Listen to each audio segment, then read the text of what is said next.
What's up, man? Hey, good morning, Damon. How you doing? I've spoken to you before, haven't I? Yes, you have, man. Um, Man. I had pressed you a little bit about your ego and how you kept working at Red Lobster for so long with when you had alluded that an ego was kind of one of your issues at the beginning of business. All right, so do me a favor. Why don't it's funny how you get on often and get picked, so I'm glad we do that.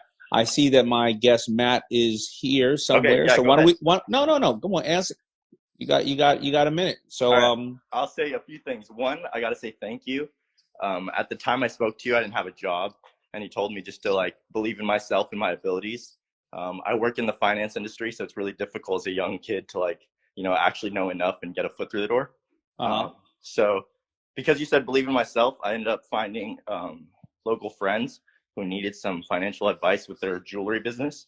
Oh, And nice. yeah, sorry, 1 second, I'm a little bit nervous. No. And you know what? I um, appreciate that because, but that's not the most brilliant thing that somebody can tell you. Yo, go and believe in yourself. But you know what? You did, right? So there's a difference of hearing it. Like how many times we as people, I've been through it so long, so many times that I've heard the right advice and I never took it until it finally hit me, and I was like, maybe I should actually do that. So congratulations to you for Thanks, believing man. in yourself. It ain't nothing. It ain't nothing that I did. I'm sure your mother and father probably tell you that forever. Hey, you probably kept me from applying to a bunch of 10 minimum wage type jobs and trying to keep looking around and having hope. Um, but yeah, they've grown 6 figures every month they've been hitting 6 figures revenue. They didn't have any knowledge of how to manage that. So I wanted to kind of help out their relationships and be that management, set up their accounting, all that fun jazz.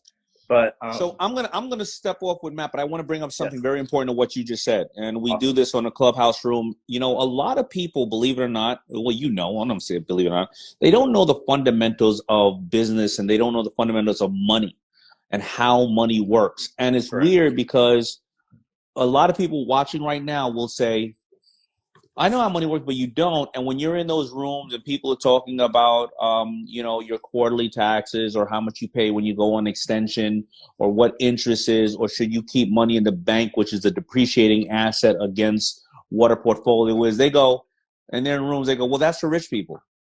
Mm-hmm. It's not. It's actually more needed by the people with little money because then you can save as much as your little money as you can to hopefully have it work for you and become rich. But so many people, as they they shun away when they hear these conversations, and then they it's almost like painful for them when they're out at a dinner or someplace and somebody's talking like that, and they don't want to go, can you explain that to me or whatever, and then they kind of shun away and they never learn because they just want that conversation to be over and let's Yep, talk about what happened on The Bachelor last night absolutely. and let's talk about this, and it's very, very important. So I appreciate the fact that you did that because so many business owners get into business because they want to help people, they want to make money, but the money's coming in and they're not realizing where the holes are that is hurting the bigger side of the business or where they can expand. Yep, So really great, definitely. man. I really appreciate what you're doing. Yeah, appreciate you for bringing me on, Jamin. I'll catch you again at some point, I'm sure. You got it, brother. Have Peace. a good one. Yeah. All right, I'm going to look for Matt one more time. And the beauty shark Ginger, who told me he's in here, I believe anything she says. So he's definitely here somewhere. We're not finding him. I don't know how to, I'm gonna have to bring on some money. Let me see, Matt. I went through everybody. Is Matt Ginger? Is Matt kind of in the Matt? Put in a comment saying you're here, because then I'll just tap that name right there. And while I do that, I'm gonna shout out some people. Uh, he said he requested. I did not see the request. So Matt, just give me a I'm here, kind of comment. You can see Ginger knows how to work this thing. Maybe I'm the one not knowing. So let me see, who am I shouting out in between? Davis underscore Daisha, I think it is. Blue 143. Is it F Pharrell said I'm here. I was about to hit that. F Pharrell, you almost got me. Sean Davies. I'm here. Let's go from City Man USA. Come on, Matt. Matt Clark. Yo, I see you. And bang. Hey, what's up? I think we made it. I almost got catfished a couple of times just now. I Man, I was said to saying that say, request button like 100 times. I don't know I what's was going saying to say I'm here, and then everybody said I'm here, and I was about to hit it because on. what's up, man? How you doing, man? I'm great, great. How are you doing? Good, good, good. I want to just jump right into it because I know that Yeah. I was already a little late, so I've taken up some of your time, which I do want to apologize for. And then I've taken up some other people's time, but at least we got somebody great who just gave us some basic information. So amazing. We've been on several times. You've always been amazing in sharing the information on what people can do, but there's a lot of people now that last year, they didn't realize the power of selling direct, but until you started, you couldn't go outside the house Yeah. and everything started coming to your house and you started to depending on it, and probably more likely you depended on your loved ones, especially my mother and people like that. And you were like, Ma, especially our parents, they're like, I still want to go and feel something and touch something. Ma, you cannot leave the house, and I'm going to start sending you everything from Amazon. I tend to go on Amazon more than anything else because I do understand the value of other people's personal site. I have mine, but I'm lazy. I don't want to take out and again, everybody knows I'm dyslexic. If I take out my credit card number, I start filling in those things, and before I know it, either I ain't getting what I need. I didn't push the right buttons. I got somebody, I hit a site that now all of a sudden, somebody's taking a trip to Bahamas on my my credit card. So I love Amazon. It's simple, it's cheap, and I can go in there and I can see a whole bunch of other products. Tell me about how people are empowering themselves through Amazon, who they don't technically have their own business like Daymond John has Fubu. Yeah. Yes. I mean, the way we've been teaching people from the beginning is you got to own your own brand. Hands down, we don't recommend people do drop shipping, wholesaling, any of that kind of stuff. The beauty is that once you figure out how to own your own brand, which we're going to talk about on the webinar we have coming up, once you figure out how to own your own brand, Amazon, in our opinion, is the best place to get started. Because, I mean, they've got all the warehouses, they've got all the customer service and fraud prevention and everything else. And so once you have your brand and you learn how to rank for keywords and sell a good product, you can make money on Amazon. It's literally that simple, just a laptop from anywhere in the world. But that can sound so, in the word brand, right? So let's say your own product or your brand and or your own label. That can sound like it's such a big undertaking. What do you mean? What's I own my own brand? I watch Shark Tank and people tell them all the time, you're a cockroach with a name on it. You don't have a brand. So what we're talking about it, and you know who says that, right? We're talking about how much is the, like the lowest end you feel you can start with on Amazon, owning your own labeled product. It may turn into a brand, God willing. Yeah, you're right. Yeah, sometimes people get scared off by the term brand. And so we typically recommend people start with just one product. And you can start with one product with as little as $500. We recommend, and that's with getting your own custom logo and stuff on there and everything. We recommend people start with like a couple $1,000s is better. But we've had people that have built multi-million-dollar businesses with just $500, basically. I mean, like, all right, walk me through it. I got $1,000, and I love. I got $1,000, and this is now my dream, right? $1,000, and I got a great body, and everybody's been looking at and this ain't the truth. Everybody's been looking at my great body. So, how do I start my own brand? Because I want to share with them a great protein that I think is great for them.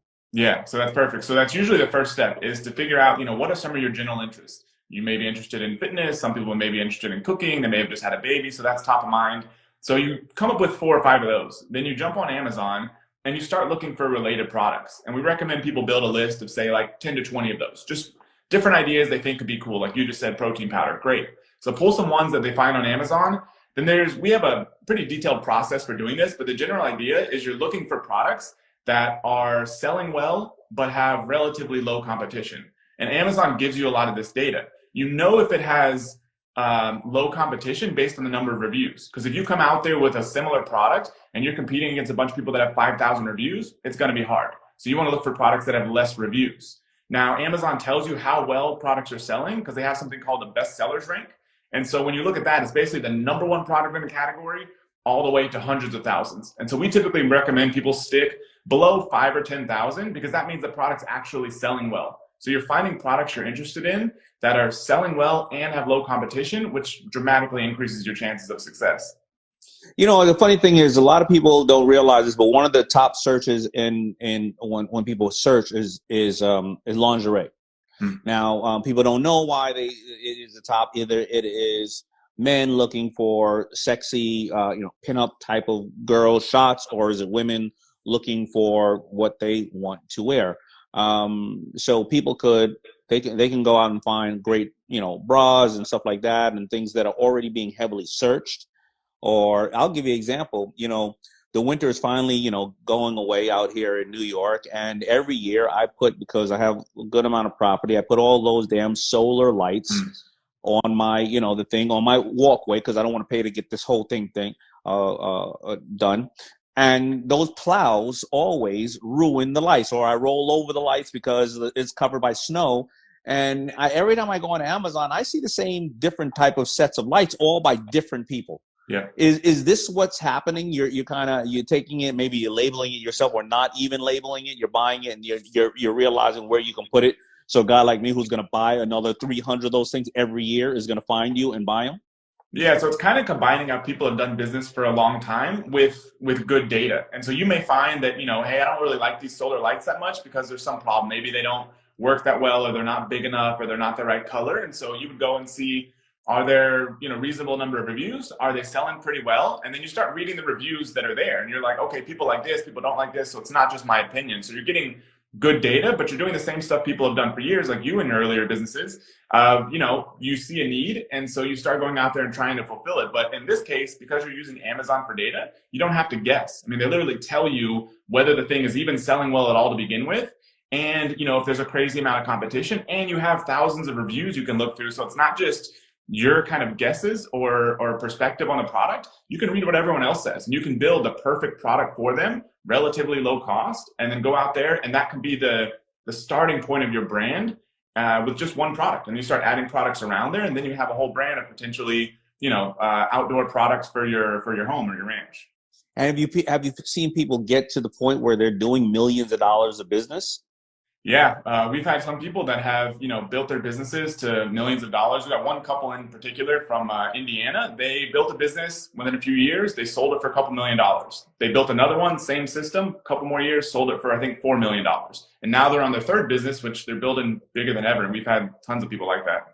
And who do they generally sell it to? They'll basically be in a very similar category, and then they'll see somebody will have a catalog of all those type of products and say, we want to add that to our portfolio. Is that the traditional way? It's kind of shifted over time. If you went back maybe 5 years, it was, somebody that maybe had a good career, they saved up some millions of dollars, and they wanted to kind of get into the entrepreneurial game, but they didn't want to start from scratch. So they would buy these kind of businesses. Now, there's still a lot of that going on, but now there's these massive companies like Thrasio that I think they say is, one of the fastest companies to $1 billion valuation. All they do is buy these brands. So they buy these brands, they add them to their portfolio, they probably trim costs, increase prices, get efficiencies. So they're buying these brands all day long. We just had one of our members that just sold one to them a month or two ago. A lot of people want to get in the clothing business, or maybe I'm just, because it was, where I started, a lot of people come to me with it. But yeah. If there is, and women, I know women often have a challenge with finding the right fit for their pants. And that's why, honestly, yoga pants destroyed the denim market. A woman used to sometimes wear denim, in the daytime and maybe a dress at night. But now they wear their yoga pants in the daytime, and the denim market went to zero. But there are so many different type of yoga pants that, because women all have much different shapes, and because the pant is so close to the body, you have to be very detailed in whether the length of the crotch or the size of the legs or whatever the case is. Yeah. Can people do this with clothing as well? So if a woman she feels she's found the perfect shape, and she knows that it took her forever to find this, now she knows that she will go out there and she can relate to so many other women who have the same issue. Can they do that as well? Yeah, so pretty much everything we teach will apply to any kind of physical good, including clothing. It's not the typical kind of product we recommend people start with, especially if they're starting with a lower budget, because there's so many different variations, and it can be a lot more costly on the inventory side versus one just widget. But everything applies, and we're basically teaching you how to get set up on Amazon, how to source the product, how to create, a brand inexpensively, how to customize the product, how to market and sell it on Amazon as like your starting platform. So pretty much everything applies to clothing just as well as like the normal kind of physical stuff. But in that case, I mean, you could very well start with, if you're like, okay, this is what I really want to do, but I don't have the money to spend to launch this clothing brand. Maybe I'm going to start with, some yoga gear, like a yoga mat or yoga block. And then you could always transition into that when you start building up more cash flow.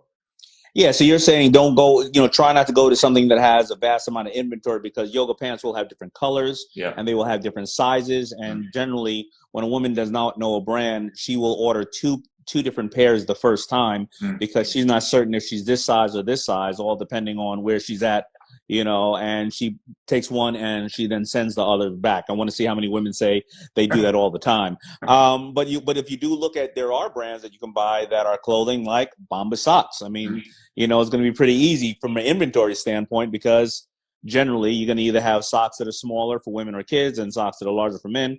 But yeah, absolutely try to do things that you don't have a bunch of inventory being sent back to you because there's different sizes and different SKUs.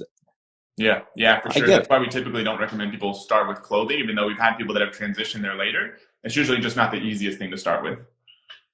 Well, I love it, and you can see by the comments, there's a lot of hearts going in there, and a lot of people starting to understand, what we're talking about here. And you and I always talk, and I get, we got to end up doing a Clubhouse one day. We got to do a Clubhouse. Are you on Clubhouse? I have an account because I claim my name, because I can't claim my name anywhere. So I got that, but I haven't really used it much yet. All right, we're going to have to do a Clubhouse in the future, but we also are doing a live webinar. And when are we going to do that? And it's free. I always try to pass on value to everybody. When are we going to do that? It's Thursday. What are we doing? It Thursday night, right? Yeah, so it's this Thursday, March 18th, 8 p.m. Eastern. And we set up an easy URL to get there. It's just amazing.com/shark. I went ahead just to make it easy. I've also added it as the link in my bio. But if you just go to amazing.com/shark, that'll take you there. Like Damon said, completely free. We're basically going to walk you through this entire model over a couple hours. We'll probably end up doing half an hour to an hour of Q&A at the end. So if you have any questions, we'll answer your questions directly live. I'm going to bring another one of our team members on there who absolute expert when it comes to Amazon, knows this stuff hands down just like me. And so, we're going to try to give as much value as we can. How hard was it to get amazing.com? Just had to pay a bunch of money. It was just sitting there. It was a haunted house website, believe it or not. And it's like, you could tell it hadn't been updated since 1998. And so we just started messaging them, and then they started leasing it to a startup, and we just negotiated a deal maybe, 7 years ago or something like that, and paid a big check, and we got it. Yeah. Cause I got to say, if you would come on a Shark Tank and say, yeah, my stuff's called Amazing, I'd be like, you can't get that name. You just won't be able to get, and it's usually the people, and I want everybody to know this, when somebody holds a name, it'll be for the weirdest reason. Like you said, it was a haunted house thing. Not saying that a haunted house is not going to be a great business. Yeah. But I remember my buddy, Irv Gotti wanted to come out with a brand for his company at the time. It was called Murder Inc. And he wanted to come out with apparel for it. And there was one guy in Hawaii who just waxed surfboards who said that he had Red Rum and Murder Inc. And he said, that was just his calling, and he's never going to do anything with it. He just wants to wax skateboards. And he was offered, I think, $500,000. He said, never, dude. I'm just going to wax these skateboards. So it's really amazing how you got amazing. So, all right, man, I'm going to see you, man. I'm going to see you Thursday night at what time again? 8 p.m. Eastern. 8 p.m. Eastern. All right. So I'm going to see you 8 p.m. Eastern. You go to amazing.com/shark, and we are going to be talking and answering questions in detail about how to create these Amazon brands for yourself and your own brand, and empower yourself with all this amazing new time you have, as well as all this knowledge. And how much has the Amazon increased this year in sales over last year due to COVID? Yeah, I was just looking at that. It increased about $100 billion. I think it was up, 40-something%, which is crazy. It's one of the biggest companies on the planet. To be increasing sales, 30 to 40% almost every year, even outside of COVID, is just nuts. So yeah, $100 billion in new sales. $100 billion. And you said, I got one other question. I don't want to keep you too long. I know when we ship into, and I guess they have distribution centers all over the world, because if you would have a product now, you want to ship it into Canada, it just is massively a large amount of money. But if somebody was in Europe and they wanted to buy that same product from you, how does that work out on Amazon?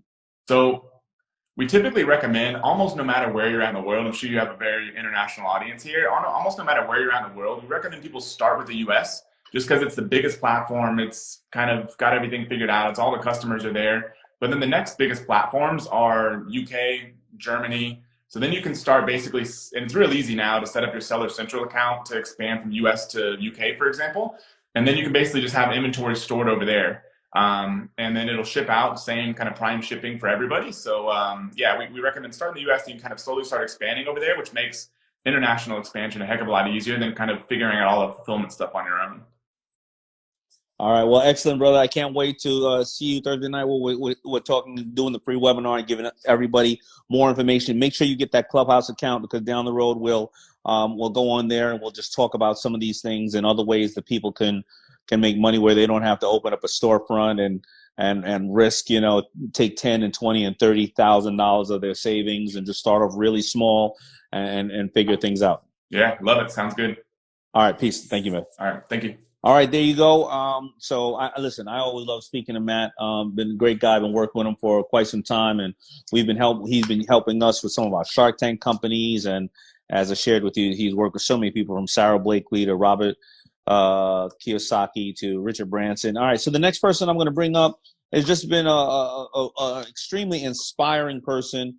And, hopefully, Matt gave you information as well as it being inspiring. And the next person hopefully is going to do the same exact thing. His name is Sebastian, and he started his first company at the age of 19 and was constantly thinking of new business ideas. And he launched over 15 companies, conglomerates, and brands over the past 10 years in the Bahamas, including Island Luck, the #1 online gambling company in the country, and decided to diversify his portfolio by launching Brickle Management, a Bahamian conglomerate encompassing various sectors, including real estate development, property management, residential and commercial constructions. For all you who are into that area of business, you're going to get a lot of information here. And created the Weiss Group to disrupt the traditional landscape in the Bahamas and the Caribbean through a powerful combination of smart tech, digital savviness, and bold ideas. I want to bring him on because, me being West Indian, a lot of times our people, in the West Indies, are looking for new businesses and ways to do business. And I want to bring him on right now because this is a great person to talk to. All right, let me see. Do you see him in there? Sebastian. Let's see if we see Sebastian in here. I guess, Sebastian, you may have to just request me the same way that Matt did on the regular comments. Just put in a request, and then maybe I'll find you there. Let's see. Where is Ginger when you need Ginger? Ginger, do you see him in here? Help me out, Ginger.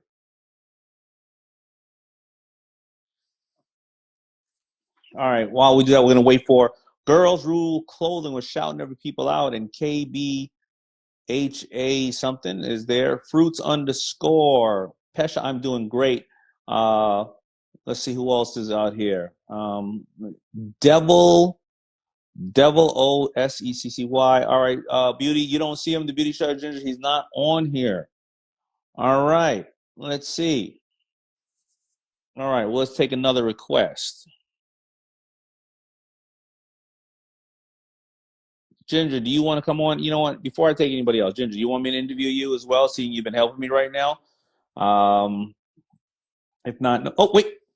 There you go. Sebastian, I got you. Hold on. Oh, I lost you. There you go. And boom. Hey. What's up, man? What's up, Damon? How you doing? I'm doing well. How are you doing today? Listen, another day at the office, just grinding, just grinding, pivoting, adjusting, doing what I do and disrupting at the same time. How about you? I'm doing okay, but I know that this interview is going to somewhat, I'm sure it's going to make me, I'm not going to be that excited about certain aspects of it because you're in the Bahamas right now, aren't you? Yeah, absolutely. What is the weather like in the Bahamas? I hate answering that question when we got a bunch of people from Chicago and New York on the phone. Yeah, just go ahead. Just do it, man. Just do it. Man, it's about 82 degrees, clear skies, temperature around 80. Well, I said 82. Winds coming out of the northeast, northeast, and it's just a beautiful day in the Bahamas. Yeah, good for you. Though. We ain't got no tourists though, so if you guys want to come and enjoy this weather, you're more than welcome. Just bring that PCR test and can circulate some of that money you guys made in all that 2020 stock market, you know. Yeah. All right. That sounds good. I mean, that we're gonna get into a little bit of the Bahamas stuff. I guess because you do live on an island, you basically know where the winds are coming from daily, huh? That's something that's in your daily discussion, right? Well, I go outside and meditate every morning, so that's kind of how I know. And I, like to check the weather because, doing construction sometimes you always want to know if it's going to rain and how it's going to affect projects, etc. So that's the only All reason I right. hold. Well, I'm glad you're here, man, because you were gracious enough to help me get booked out there, and I spoke out there to obviously such wonderful people, and I don't know anybody who hates the Bahamas. I mean, maybe Prince. I think Prince, when he was alive, I'll be very honest, he didn't like it. Every time we had a discussion, he said it made his makeup run and his hair, it messed up his hair, going in any hot weather.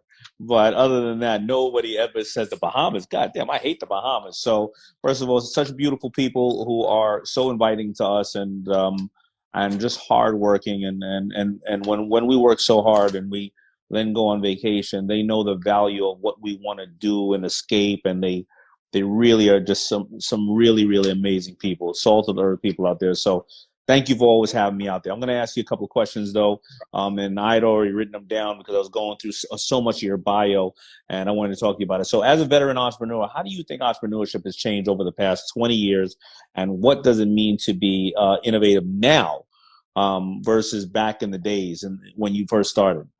Well, being innovative back in the days when I first started was difficult for most because, when I started technology, I mean, the average person couldn't even connect a printer when they bought it. It was so complicated. There wasn't plug and play. There was no USB ports. You had to go into the BIOS and play with the LPT set.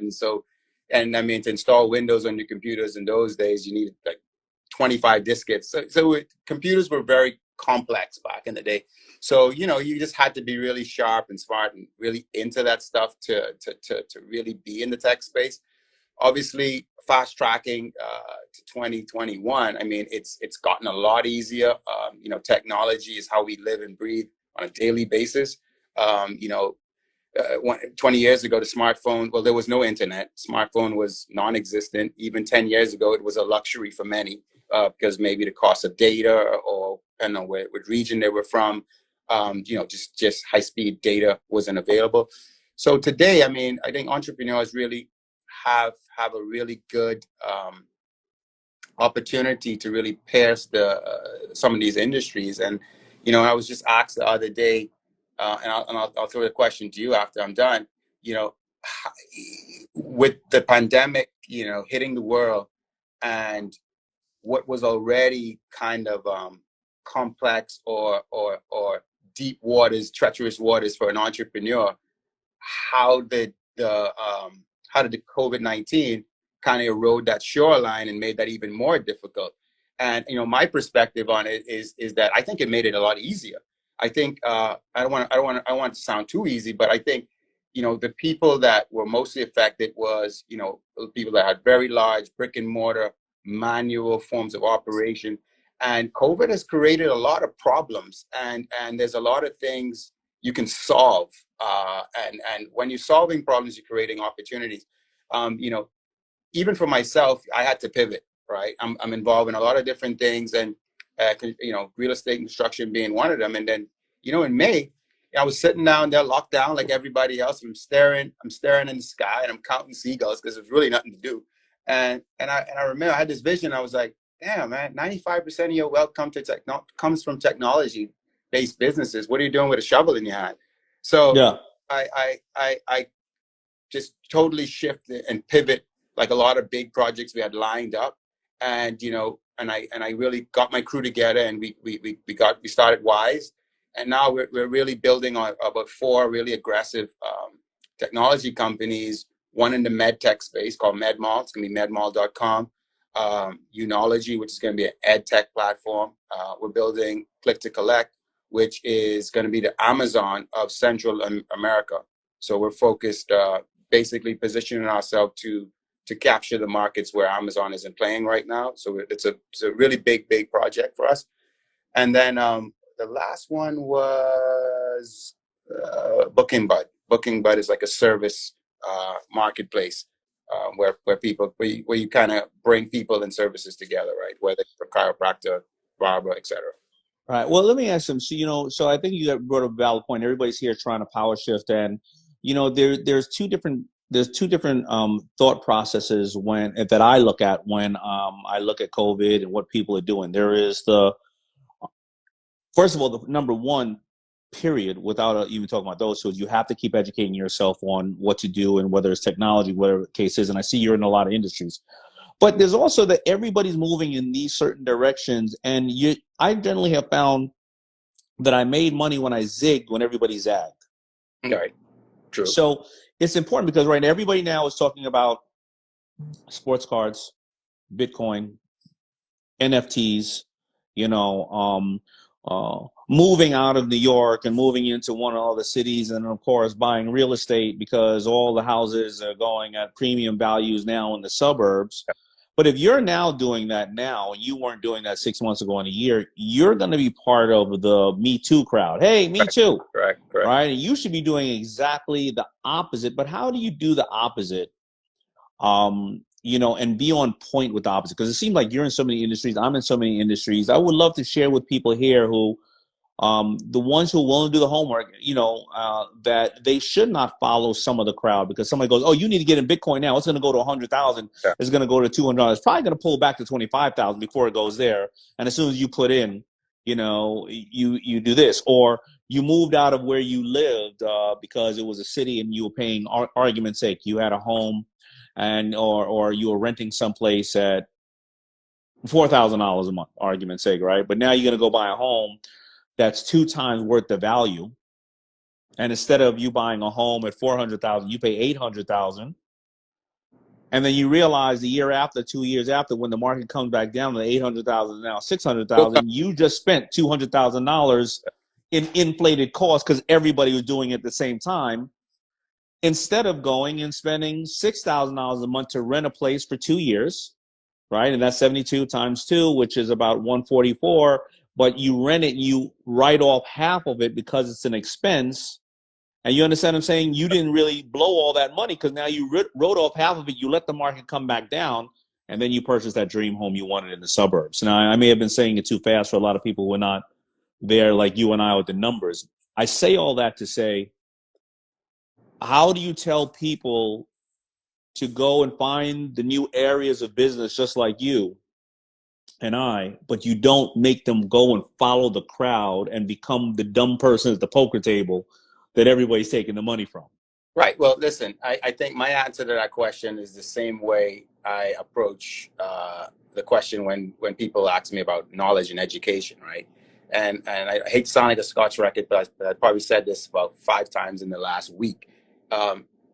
If you look at the history of the music industry, and there was a time when you had to buy the entire LP just to get the 2 songs that you like.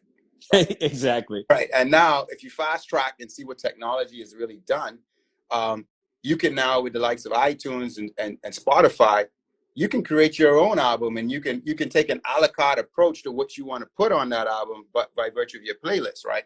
So, and that's what's happening, and what's going to continue to happen to the education system. Like this notion that you're going to have to go to traditional colleges and learn the whole LP just to get the 2 things that you really want. I mean, I think that's going to be a thing of the past, and people are going to start to take their education a la carte. And I think they need to take the business side of things a la carte as well. I think you can't follow the crowd. The reason why a lot of people find themselves without a job today is because when you go to college, you're going to college for the sole purpose of gaining knowledge and coming out of college and monetizing that knowledge. How are you going to monetize something that's saturated? No different than business. How are you going to make money in business if you're going into a market that's saturated, right? So when you're getting into business, you do things like your competitive market study. You see market share to see realistically how much piece of the pie that I can get, who is my customer, what's my cost to actually start up this business. You do all those things before you get into business, and you need to do that same thing when you're going to educate yourself. Like who's hiring with this profession? how much are they paying? I think people follow the passion side of it, and they come out with a degree and they realize, but wow, nobody's hiring this degree because you didn't map your education to outcomes, right? And I think we got to approach education and business kind of the same way. So, you know, one of the keys to my success was, one, exposure. Just because I live on an island, I didn't let the island define what my opportunities were going to be. You know, I traveled, I went to trade shows. I went to almost every CES for 12 years straight, and walking the floor, because, you know, your next idea won't come looking for you. You got to put yourself in the environment to hear it, whether that's being around like-minded people, coming on talks like this, going to trade shows, going to conferences. It's that nugget that's going to drop, and you're going to be able to connect the dots with something you're thinking, or someplace you live, and you're going to realize that, wow, this works here. And if your idea isn't solving a problem, you're going to have a very tough time making that successful, right? Yeah, I agree. People pay to get their problem solved, and I think I love what I know I love what you said about a la carte your education, because a lot of people, you know, the school system does need to be revamped. I think somebody just said it on there, and nothing against the school system. I think that to be able to have the discipline to go and find teachers that are going to give you this information is extremely important. However, this information is a lot of times a little dated, a little old. You know, if you go to study to be a reporter or a writer, or come out with, columnists and stuff like that, well, you know, 10 years ago, you studied that. Well, you were studying to come out with a column in 30 days or 60 days. Somebody put that out on Twitter in 10 minutes and you're done, right? Yep. But I'll give you an example. If you were somebody who was going to college and you were learning how to be very smart, I think everybody should have a level of finance in what they are doing, because no matter what business you're running or doing, you're going to need to understand how to do finance. But I also think if you were somebody who was going to be a fashion designer and you were learning the textile industry, you should also learn public relations and communications. Yep, absolutely. Right? Because how are you going to be able to communicate effectively what your company, your brand, your personal beliefs are about if you don't know? And especially somebody like me who's dyslexic, I need cheats and ways to go around things to make sure it's soluble but smart and I get it out there. But if I sit there and I have this type of company, and I have the greatest designs ever, but if I now have to depend on people to charge me for public relations and everything else, and I don't know what type of job they're doing, well, then maybe my stuff will never sell. But it's just because the communication was wrong and I didn't understand the basics of communication. So I love what you're saying about you should be thinking about all these other aspects in making you more well-rounded and prepared for being out there and what education you want and how you're going to go out there. So I want to talk about something else. I want to talk about you have a foundation. You created the IL Cares Foundation and OWN, yes. OWN.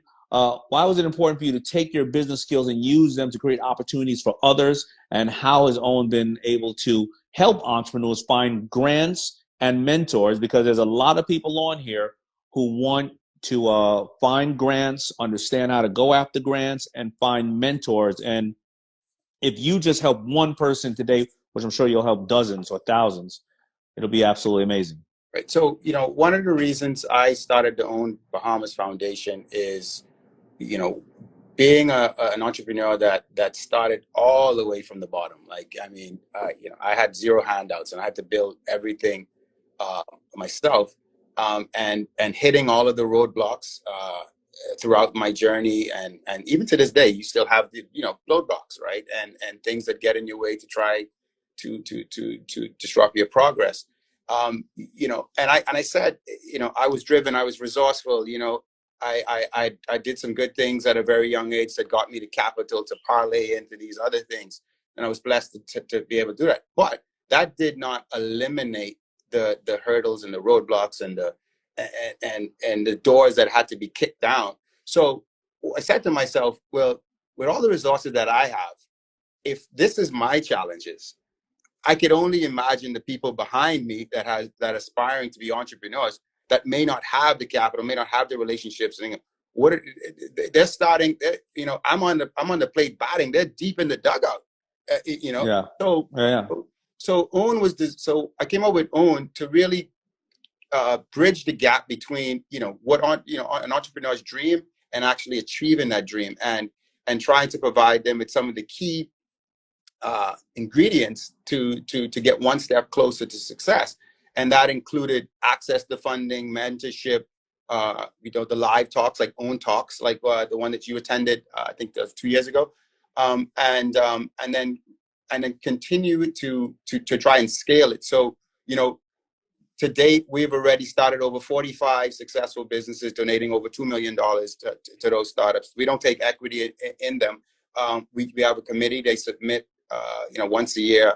We narrow it down to the top 15 or 20, depending on the business idea and the funding that they need. And then we pair them with mentors.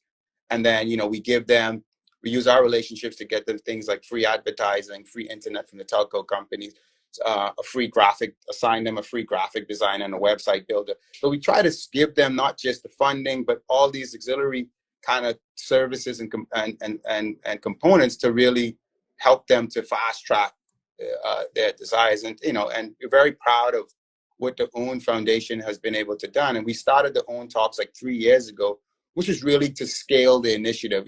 You might not have been one of the persons that got the grant funding, but avoiding mistakes or just knowledge is some of the best teachers. There's a lot of people that comes to these talks, and they get to hear from me, people like me, yourself, all these other amazing speakers. And sometimes it only takes that one word, that one sentence, that one phrase to resonate, that they can really it clicks a button, and then they're off to the races, right? So, and a lot of people have access to capital, but no relationships, no experience, and that could be just as bad as having no capital at all.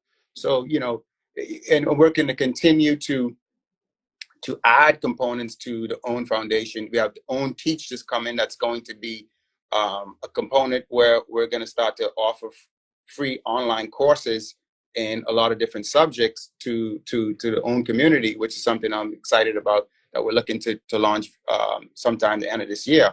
And then, and we're going to map a lot of that curriculum to outcomes and to the experience and the skills that we feel aspiring entrepreneurs and just people that want to upskill themselves actually need.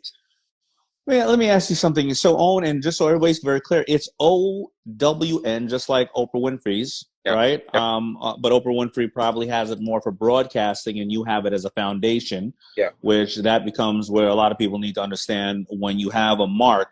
I always talk about it. It can be in various different categories. So first of all, everybody knows there's no affiliation to Oprah Winfrey, is there? No.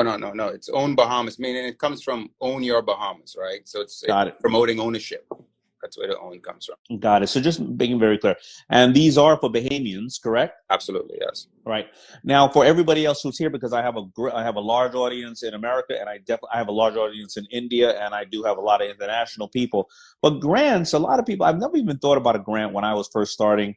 But when this young man who has a company called Scally came on to Shark Tank, he had 1.2 million in grants, which was absolutely amazing. Grants are really out there. It's left by so many different companies, corporations, foundations, individuals who pass on, and there's grants from everything for left-handed people, for dyslexic people, for people of color, women, LGBTQ. Can you give me any of the fundamentals on how people just generally apply for grants, whether it's yours because they happen to be a Bahamian, or in general, where do they find grants? Do you have any knowledge in this in United States or any other place? I don't. So I'm just asking you, maybe you have some knowledge that you could pass on, or where they can look, if at all. I don't know outside in the United States where the grants are. I would imagine that there's quite a bit of organizations that are doing it. But the way ours work is, we opened the OWN funding round, or the grant funding part of the OWN initiative. That's because OWN Talks is April 8th. It's going to be a very exciting one there. Just to put that in there. It's going to be Gary V, myself, and the CEO of Square is going to be on there as well. And that's going to be live streamed, Instagram, Facebook, YouTube. Wait, when is it? When is that? Because I got to hear my man Gary V. April 8th, 7 p.m. So it's April 8th, 7 p.m. And we got to go to Own Your Bahamas. Yeah, Own Bahamas. That's Own Bahamas. That's the handle for Instagram, and then Own Bahamas also has a Facebook page as well. All right, that's great. That's great. All right. Well, listen, man. Yeah. Were you about to say where you think that people can go for grants? Because, like, I know my buddy from Scali got 1.2 million in them for school. Yeah. So they're definitely out there. You know what I mean? Yeah, I know they're out there. They're tough to find, right? But listen, I think again, just research, right? I encourage people to just Google it, research, and apply. Just apply to as many of them as you possibly can. But you know, one advice I can give, like, it's not free money. So the persons that and the committees that are presiding over these funds, you know, they're going to have a criteria as to how one becomes eligible or the things that you need to submit. So I think everybody that has an idea, they really need to do their homework, package it properly, get help in putting together a proper business plan with a financial forecasting in there, and clearly have your business idea articulated, because that's going to be the things that are going to be required of anyone that's going to give a grant. Yeah, we love doing it. We do it from the Petco Foundation, where I'm a board member, and we give away grants often that's all we do is give away grants to people who are reducing the euthanization in animals around the United States. So we love that. But, you know, people should go and look after grants. And I got another piece of advice for a lot of people out there. You know, when you look at large companies or any kind of company, you go to the branding and marketing area. The philanthropy area is often not talked to. Yeah. They're really great people who want to help people, you know, in need, or people who they feel are doing positive things in communities, and whatever your community could be. It could be on the streets of someplace, or it could be mentally for mental health, or it could be for various other things. Always go after look for the philanthropy department in your, you know, at your T-Mobiles and your this and your, you know, I don't care, Nabisco or whatever the case is, because there's a lot of information. There's a lot of people doing like Sebastian is doing right now and giving to so many different people. So I want to make sure that people know about your Own Bahamas Foundation. I want them to log on for this amazing chat you're going to have with yourself. You said Gary V. You said the CEO and founder of Foursquare? Yeah, for Square, yes. Foursquare, okay. And that's going to be April when? April 8th at 7 p.m. streaming on Instagram, Facebook, and YouTube at Own Bahamas. But I have a question for you before we wrap up. You know, because man. A lot of people out there from the Bahamas watching, tuning in, and it's time for you to drop a nugget on them. You know, for aspiring entrepreneurs, I think I started to allude to this, but we didn't get to it. That are kind of right now on the fence, trying to figure out what to do. You know, COVID has obviously scared the crap out of them, and they're even now more nervous than they are pre-COVID. What do you say for those entrepreneurs that are kind of on the fence, ready to try something? You know, how should they be thinking about business, and what advice would you have for them? Yeah, so you froze for a second. You said, what do I say to entrepreneurs on the fence, ready to what? Entrepreneurs that are on the fence right now. You know, COVID has scared the crap out of them. You know, it's more treacherous waters now in the world of entrepreneurship, with all that's happened to the economies and all that. What should an entrepreneur be thinking right now, and how should he enter this new economy? Yeah, so good point, right? And so there's a couple of, you know, listen, I'm the kind of person, I love these paraphrases and great sayings. You know, Mark Cuban always says, if you don't know what to do, don't do anything at all. And I agree upon that in one sense, but I don't agree. I think if you don't know what to do, the only thing you should do is dig down in your homework and educate yourself on any area that you are trying to be part of, and even other areas that are not. I think that we're headed for the roaring 20s again. Like they all said, after the Spanish flu came the roaring 20s, and it was a golden age because people are reevaluating life. I think there's going to be a lot of divorces and a lot of babies all at the same time. You know, I think people are going to want to be around other people and say, man, I took life was too short. They may have lost people. They're going to do everything they can from improve themselves body-wise, improve themselves spiritually, and definitely go out and value more friends. So I think that the consumption is going to be out there. However, there's only two ways and two things that you can ever control in life. You can control how you look at something, and then you can control how you react. Those are the only things you can do. So if you, no matter what, just right now, you are doing your homework in the area you want to go, whether you start today or whether you start next year, or you bring that knowledge to your place of business, you will never be able to lose that knowledge.